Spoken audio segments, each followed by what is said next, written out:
All right. Thanks so much for the introduction. Today I will be talking about a Maxwellian mixture model for velocity distribution of volatiles released by micrometer impact. I want to start with a very brief introduction about micrometer impact. So it has been suggested and also proved by experiments that micrometer impact is a significant water formation mechanism. It provides energy to hydroxyl groups, also for hydrogen ions, for it to enhance diffusion and then generate water molecules. But for those water molecules during the impact, what are the destination of those of them? Like they could be either staying on the surface or they could be leaving the surface. And for those leaving the surface, it can also either be lost to space or they can be transported and redistributed to other locations, which forms a surface-bounded exosphere.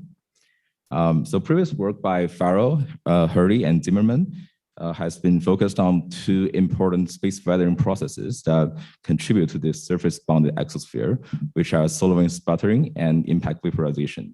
So the figure on the right shows two distributions. One of them is Maxwell-Boltzmann distribution for impact vaporization, and another one is Thomson distribution for sputtering. And the vertical dashed line is the escape velocity of the moon. So by comparing the relative position of this vertical dashed line and the distributions, one can tell like how many molecules are lost and how many molecules are in the exosphere.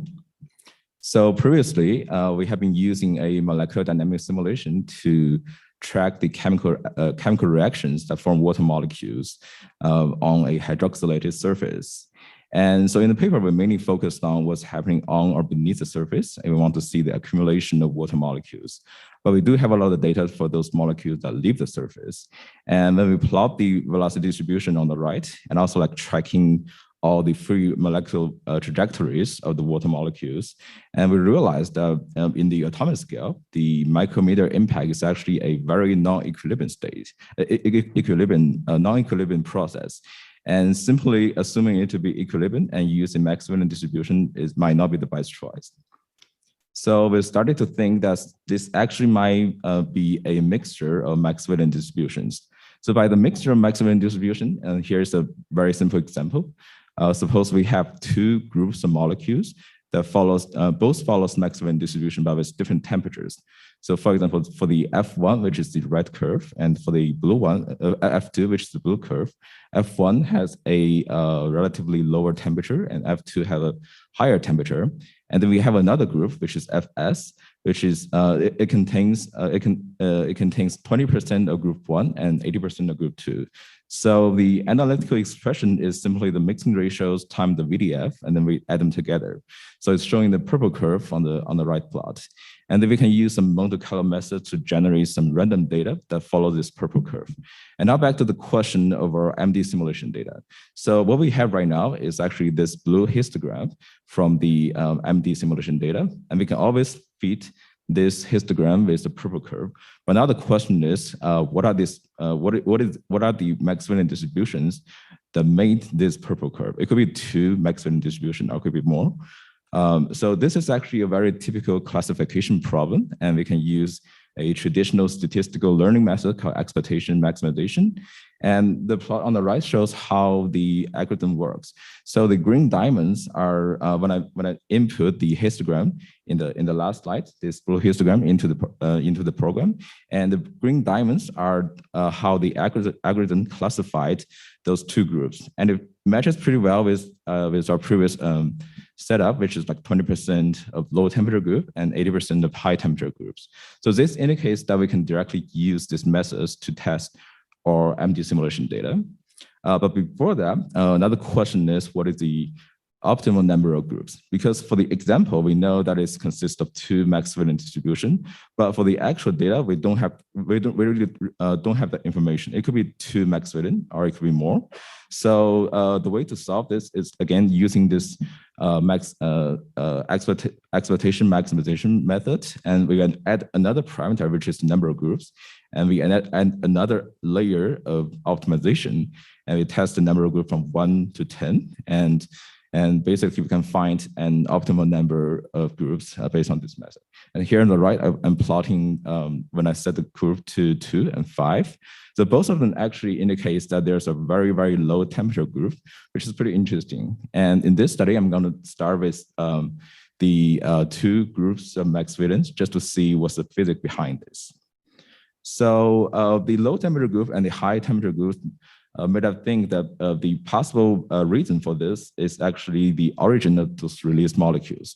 So the low temperature group might be the pre-existing water molecules, and they will be released when the temperature is greater than the desorption temperature. But for those high temperature groups, they're mainly newly formed water molecules from either hydrogen diffusion or from hydroxyl recombinative desorption, and they will be released after the reaction, with, most likely in the post to the in the mid to the post stage of the micrometeor impact. Actually, our collaborators found a very similar phenomenon from their previous paper, which is the shock-induced formation of N2 molecules. So there are mainly 3 chemical reaction ways to form these N2 molecules, but because each reaction has different energy barriers, so the nitrogen molecules formed after the reactions are behaving very differently, so they can find a very non-equilibrium distributions compared to other elements. So just to simply test our hypothesis, we designed 2 additional sites of MD simulations. So one of them is, the first group is actually a silica substrate mixed with hydrogen atoms, but most of the hydrogen atoms are combined with oxygen atoms. So it's basically hydroxylated substrate, but there's absolutely no water at the beginning. But the second group is actually a silica substrate, and we add a few monolayers of water molecules on the top. So we're using the same micrometeoroid, same speed, and also same temperature to start with, just to test how the released water molecules looks like. Got about a minute left. Oh, thanks. So, so making sure that we are tracking all the water molecules, like low velocities and high velocity limit, we need a long enough time to track all the molecules, and also the large enough box to track those very energetic molecules. And the left figure shows the silica substrate with water layers. And we can see the peak energy are very similar, so indicating that most of the water molecules are released with a similar temperature. And that temperature is actually very independent of the impact speed. But the figure on the right actually shows the silica hydroxide substrate. And for it's clearly that the peak velocity is increases as the impact velocity increases. So that basically means the water molecule release can actually feel the impact energy. So that means it's most likely it's released in the middle or in the post stage of the micrometeor impact. So to conclude our work, we use a statistical learning method to fit our MD data with a mixture of Maxwellian distributions. And different groups of temperature depends on the origin of water molecules. There could be pre-existing water molecule, or they could be newly formed water molecules. And the implications are transport of water molecules will strongly depend on the hydration status of the surface. And we believe that the combination of 3 micrometeoroid and 6 micrometeoroid will provide a better understanding of the exosphere volatiles released by micrometeor impact.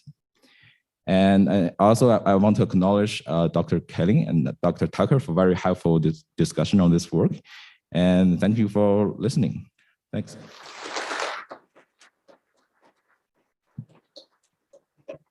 Okay, we have time for a question while the next speaker goes ahead and gets ready at the podium. Very nice talk. I'm curious about your mechanism of, because you said it feels the impact force.